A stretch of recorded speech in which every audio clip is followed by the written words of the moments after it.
And now I think we can officially start the webinar. Claire, I'm going to let you present. And then at the end of the presentation, we'll have a Q&A session. If you have any question, you can already write them in the chat and we'll read them at the end of the presentation. And you'll be able as well to ask your question in person with voice, I guess, if you're more comfortable with that. Okay, thank you very much for the invitation to deliver this webinar. So I'm hoping to give you an overview of the mental health implications of the climate crisis and an introduction to eco-anxiety. So a bit more about me. So I'm a Senior Research Fellow at the University of Glasgow in Scotland, based within the School of Health and Wellbeing. My background is in public health, and my research is focused on the analysis of mental health and health inequalities. And more recently, I have focused my research on climate change specifically and how it's impacting people's mental health, including aspects such as climate anxiety and eco-anxiety. So just very briefly, in case you hadn't heard of the University of Glasgow, I thought I'd give a bit of background. So we were established in 1451 and ranked in the top 100 of the world's universities. Importantly, we're ranked in the top 15 for sustainability. We're committed towards working towards the United Nations Sustainable Development Goals. So we were first in the UK as a university to declare we would divest from fossil fuels within 10 years. And we were first in Scotland to declare a climate emergency. And we're also committed to achieving net zero by 2030. So moving on to the main focus of this webinar, what will we cover? We're going to look at the various pathways through which climate change can impact people's mental health and well-being. We'll then move on to eco-anxiety, so why it matters, how it's defined, its determinants, the possible effects of eco-anxiety, both positive and negative, and potential solutions. So before we start, I just wanted to get you warmed up and maybe think about how you feel about climate change. So if you're able to write in the chat just one word that springs to mind when you think about climate change, that would be helpful.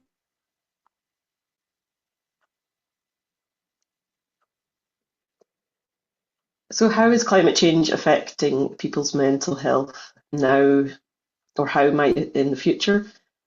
So we refer to direct, indirect, and kind of overarching effects of climate change impacts. So direct effects include things like the impact of extreme weather events like floods, storms, wildfires, and this can lead to acute stress reactions, trauma, and increase the risk of post-traumatic stress disorder and other more severe conditions like depressive and anxiety disorders. What we call subacute weather events, such as droughts and heat waves, can also exacerbate pre-existing mental health conditions. And this can also increase things like aggression and violent behaviour. And also longer term or chronic changes in the environment, such as sea level rises, can also impact mental health and well-being, leading to feelings of sadness, a loss of sense of place, and also grief reactions. So as well as direct effects, climate change can also lead to a range of indirect effects, which can affect mental health. So indirect effects include things like damage to homes, communities and businesses after a storm. This can lead to forced migration, impact people's livelihoods, cause unemployment, and obviously worsen poverty. It can also lead to a range of physical health problems, and that obviously interacts with people's mental health. It can increase vector-borne diseases, injuries during a storm, and also disrupts people's sleep, which impacts on mental health as well. And also air pollution is also important, as there is evidence that it can contribute to mental health problems. So air pollution is both caused by and is a consequence of climate change. So burning of fossil fuels causes air pollution, leading to climate change. And this also exacerbates wildfire, which also contributes to air pollution. And also just at the bottom here, so learning about and anticipating climate change can also impact people's well-being, which will be the main focus of this talk. And I just thought I'd touch on inequalities as well. So climate change is also likely to affect the most at-risk groups already, so people who are already quite vulnerable. So children and young people, elderly groups, older people, women, particularly during pregnancy and postpartum periods, people with living with pre-existing both physical and mental health conditions or disabilities, people who are already living in poverty, ethnic minority and indigenous groups, and all people who are living in kind of precarious circumstances already, whether that be precarious housing, insecure work, and people who also work outdoors who are more exposed to climate hazards.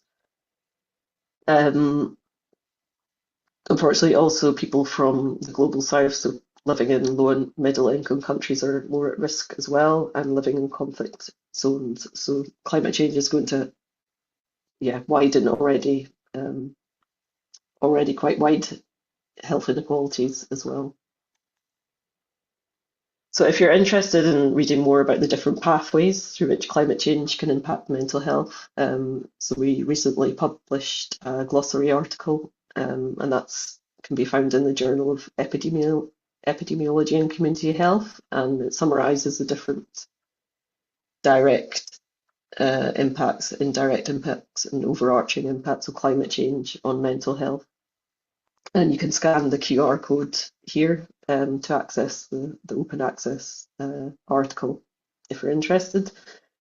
So as well as detailing the direct, indirect, and overarching pathways, it also discusses coping responses, so individual kind of coping responses and community and organisational responses that can help to foster well-being under climate change.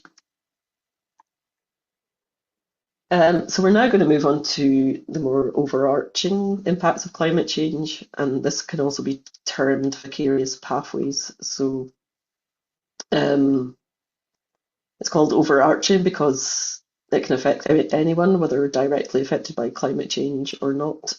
And they've also been termed kind of vicarious impacts because they're experienced or can be experienced as a result of watching, listening to, or reading about climate change and its causes and impacts. And this includes things like climate anxiety, eco-anxiety, also more general kind of climate emotions, whether positive or negative, so feeling guilty or helpless, paralysed, but also positive emotions like hope.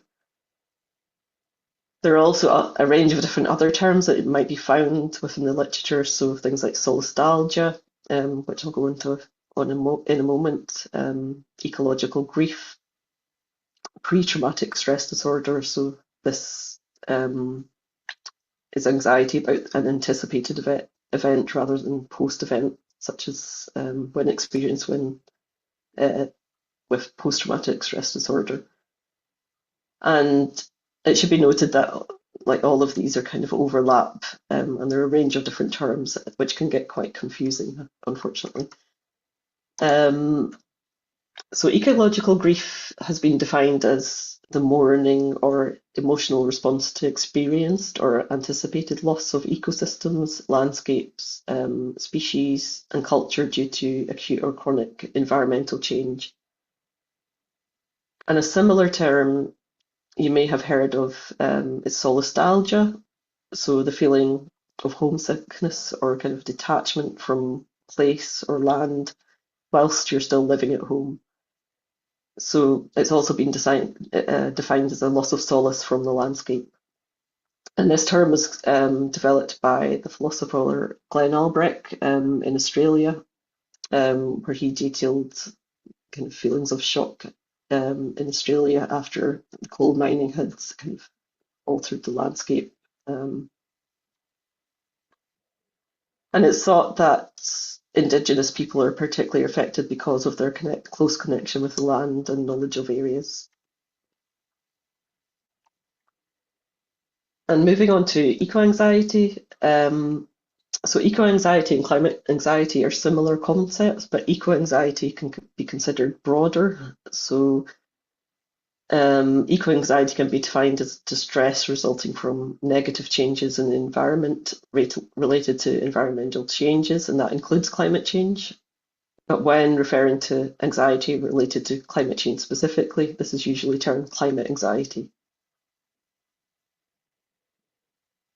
And there are a range of other different definitions that float around. So I think it's the American Psychiatric Association defined climate anxiety as a chronic fear of environmental doom. Others have defined it as an emotional response that can be seen even when there's no immediate physical evidence of the impact of climate change on one's own life, but it's a projected and anticipated anxiety into the future. So it can affect everyone, not not people just directly impacted by climate change, and can have important effects on people's lives. So there's evidence that eco-anxiety can kind of affect people's life decisions, so the decision to have a family. And yeah, importantly, there's a lot of different definitions in the literature, and it's likely that eco-anxiety is defined by different people differently and experienced differently again by different people. Um, and eco-anxiety seems to be a growing issue amongst children and young people. And one of the key studies in this area was published back in 2021, so it can be found in the Lancet Planetary Health, and it was written by Caroline Hickman and colleagues. And they studied 10 countries. I think it was 10,000 people from 10,000 children and young people across 10 countries, including Australia, France, India, Nigeria, Philippines, UK. So they asked children and young people how they felt about climate change. And it was interesting. So people who felt very or extremely worried about climate change, this was highest amongst countries who seem to be more vulnerable to climate change impacts. So countries such as the Philippines, around half the people were extremely worried about climate change. This was also high within India and also Brazil. So the countries that are kind of more vulnerable to its impacts. Within France, I think the 18% of people were extremely or very worried about climate change. Or 18% were extremely worried, and in the UK this was 20%, so a bit lower. And overall, around 60% of children or young people reported feeling very or extremely worried about climate change. And I thought this was really interesting, but also concerning. So 45% of the children or young people said that these feelings affected their daily life and functioning. 75% thought the future was frightening, and 83% said they think that people had failed to take care of the planet. Also, 64% of the young people felt their governments were not doing enough to avert climate change, and 58% perceived governmental actions as a betrayal of current and future generations.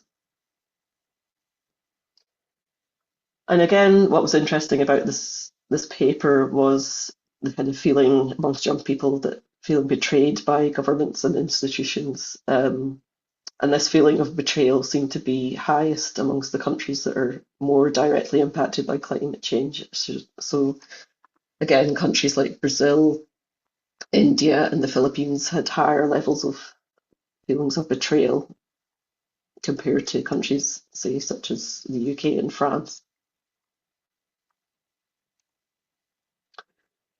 So what is driving climate anxiety amongst young people?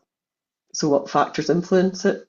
There isn't a huge amount of literature in this area, but as part of my research, we've done some work reviewing what papers and articles are available in this space. And we conducted a systematic review of all the different studies that looked at social, geographic, and political determinants of climate anxiety amongst children and young people. Hopefully the study will be published soon, but you can find a version on a preprint server at the moment if you're interested in reading more. So it can be found within medRxiv, which is a preprint server.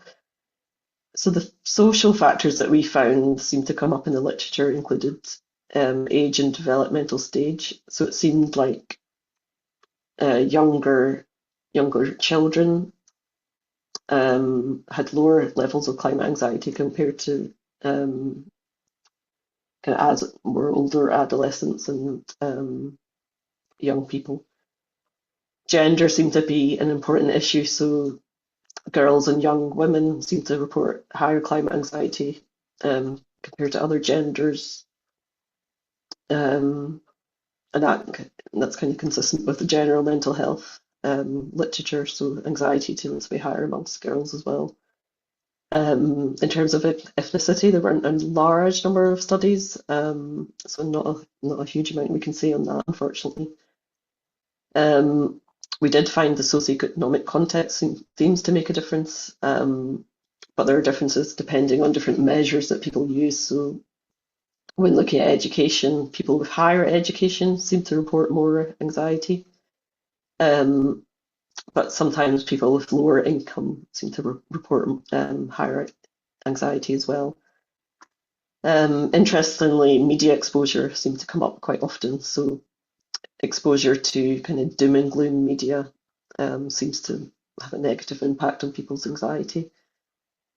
Intergenerational relations also seem to be important. So a lot of studies, particularly qualitative studies, found that children and young people felt kind of anger and betrayal towards older generations because of their lack of action.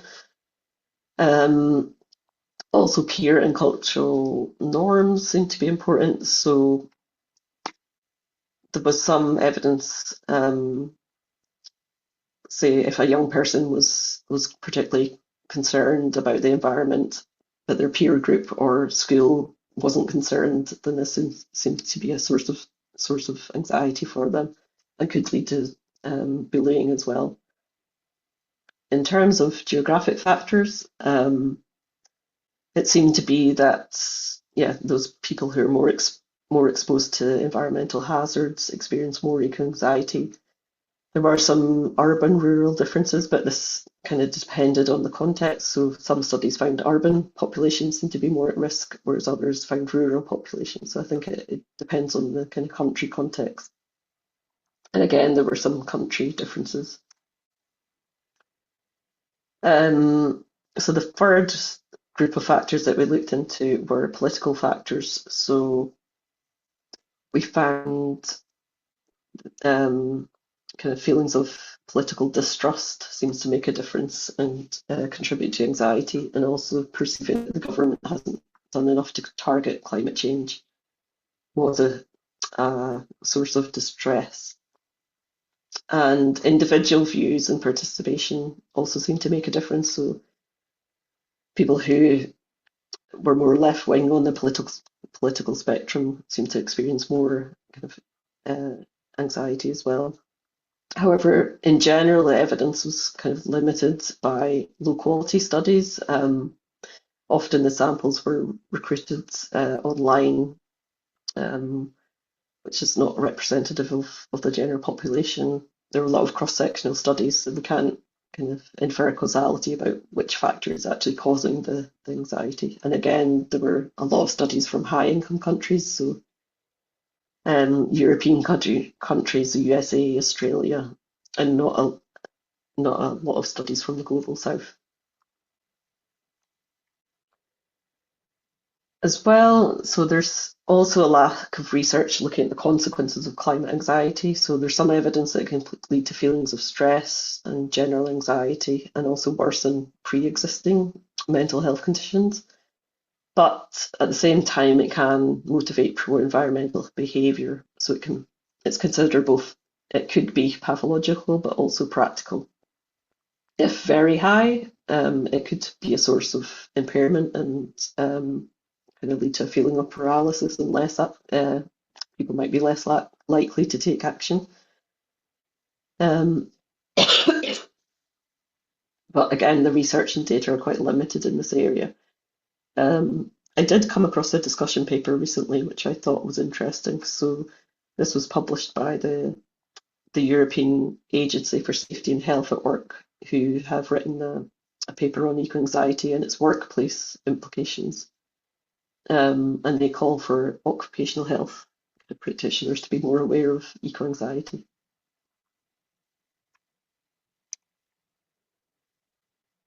In the literature as well, there's also an idea which has been termed the Goldilocks zone, where the level of climate anxiety should be not too high, which can lead to paralysis, and not too low, which leads to inaction. So some level of climate anxiety is good and is necessary for constructive action, but it's important that it doesn't get too high without any action as well, or becomes maladaptive and begins to harm mental health. But the factors that contribute to getting the right amount of anxiety is quite difficult to work out at the moment.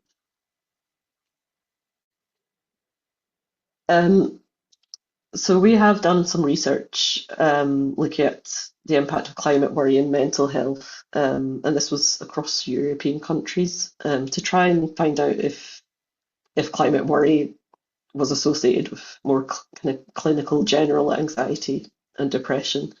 So we took data from the European Social Survey, and that was from 11 countries. And people were asked about how worried they felt about climate change at one wave of the survey, and then at a different follow-up wave, they were asked about their general symptoms of anxiety and depression.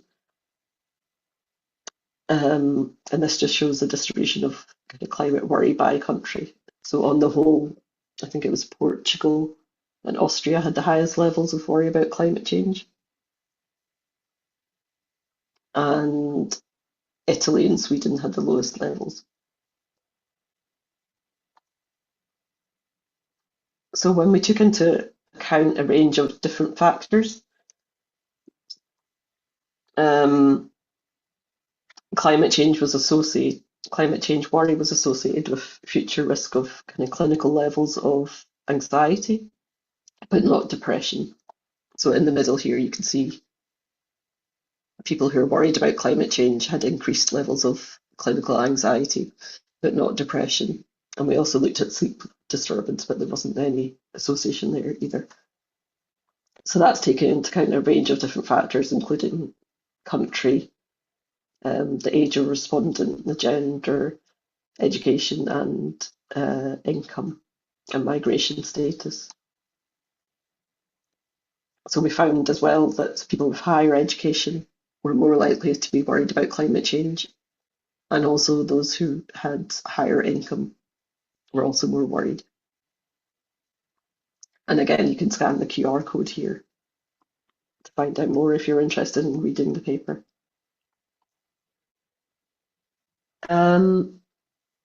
So we also see in the news and just around us that student climate anxiety seems to be a growing issue. And another study by colleagues at the University of Glasgow, so this study surveyed almost 900 students, and they found that students within the university reported high levels of negative emotions like helplessness, powerlessness in relation to climate change. And what's interesting about this paper is that they also asked the students what they thought the universities could do.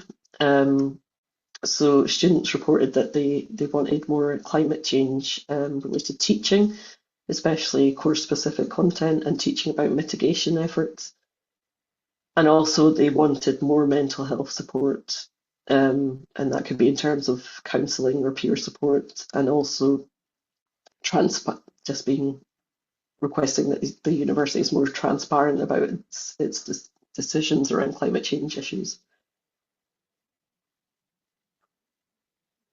The students also endorsed divestment from fossil fuels, and they thought the university could do more in terms of spreading awareness about climate change issues, and also they thought that the university could make catering and buildings more sustainable.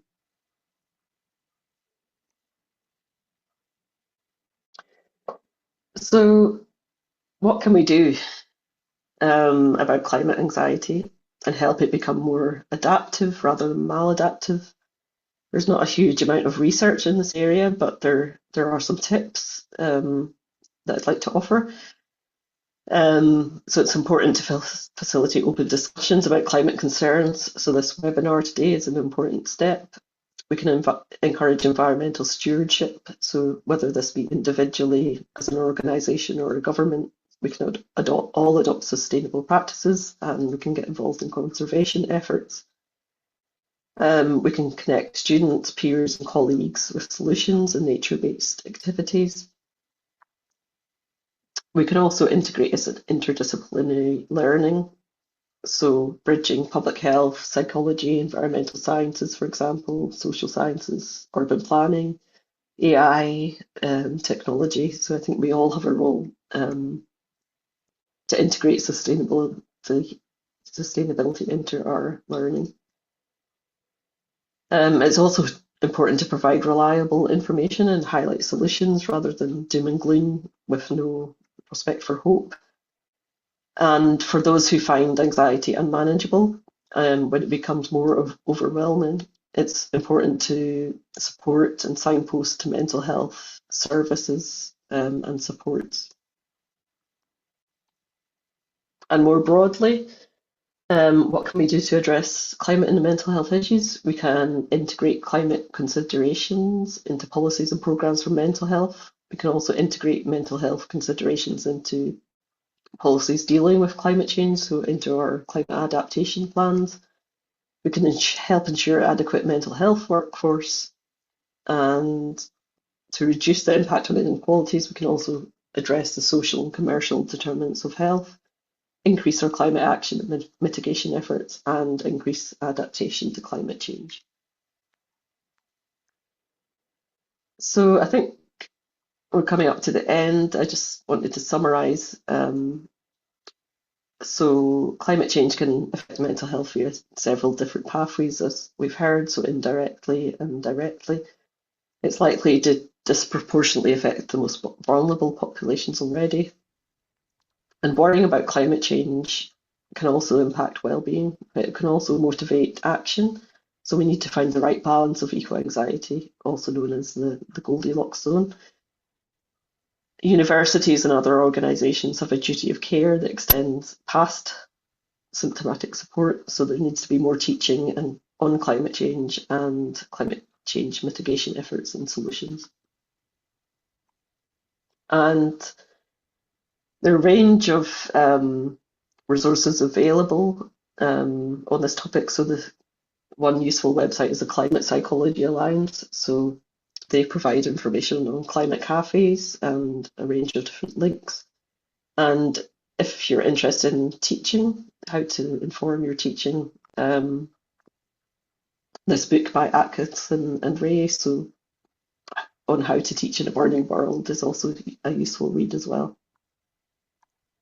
And yeah, I'd just like to thank you again for the invitation to deliver the seminar. And if you have any questions, I'm happy to discuss. And please do drop me an email or find me on LinkedIn if you want to connect.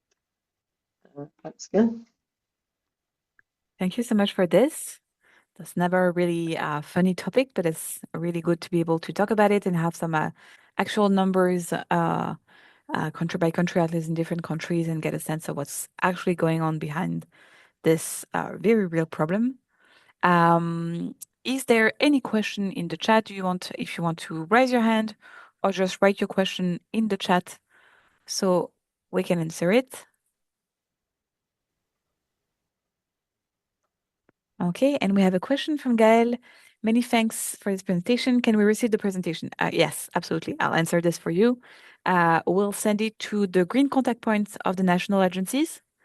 And we'll see to maybe link it on the YouTube page as well. And for everybody who registered for this webinar, you will be receiving the presentation as well per email.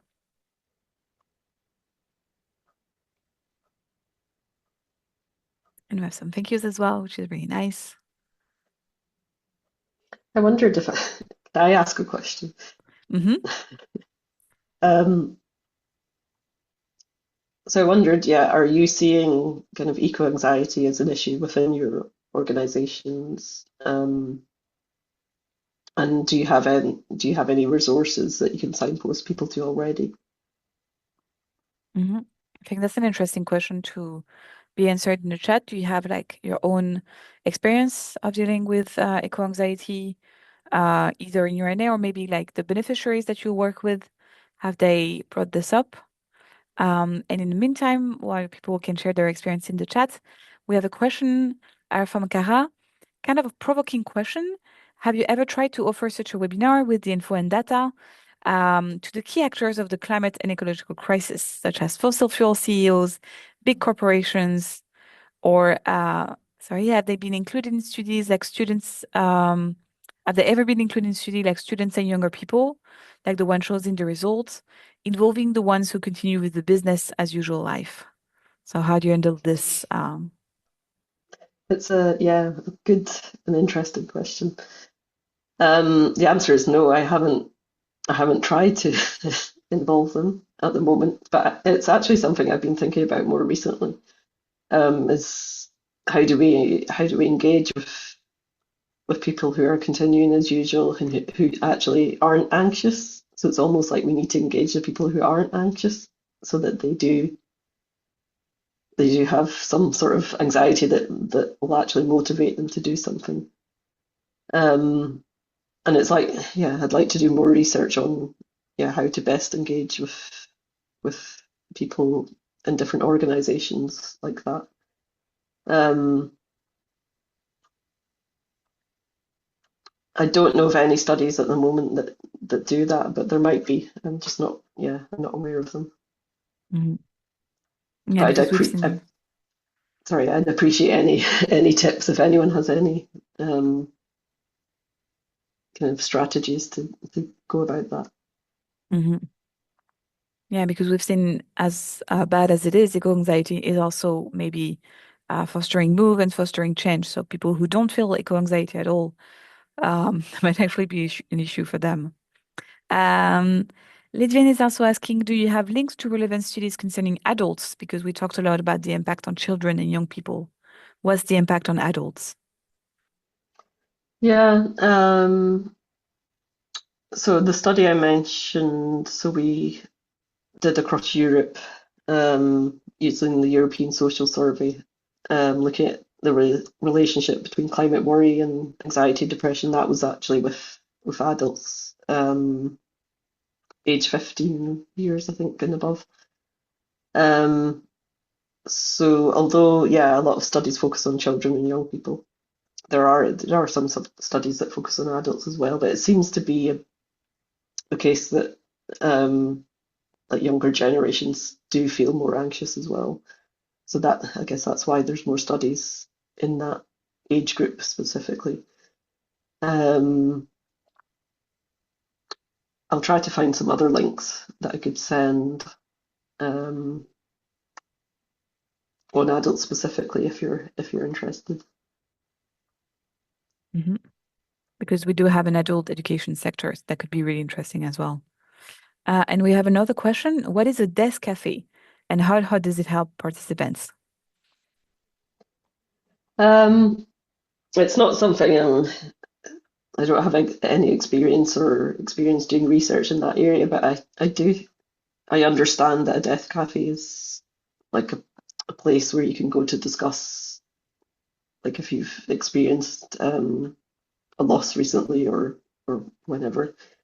It's a way to discuss like your feelings and experiences around that and get peer support. So I think the climate cafes, if you've heard of them, they've been modelled on the death cafes, so it's a way to kind of meet with peers and discuss your feelings around climate change, like death. And it seems to help some people kind of help process different emotions and find support from other people that experience different things as well. But I'm not, yeah, I don't have a huge amount of kind of expertise in that area. Okay, but it's a meeting for grief, but like climate grief rather than personal Yeah. grief. Okay, interesting, and maybe also good practice for volunteering projects, or I know some projects in the programs are targeted in the follow-up of dramatic climate events like forest fires or flooding. So that could be an interesting activity to include to help participants. We're nearing the end of the webinar. Do we have any more questions, any more feedback? We gotten a few answers about experiences in National Agency. We have an experience in the Finnish Peace Education Institute with a project called Equality. And we have another answer, I think, from the Hungarish NA, again, with experience working with young people um, and finding this Goldilocks zone. Mhm.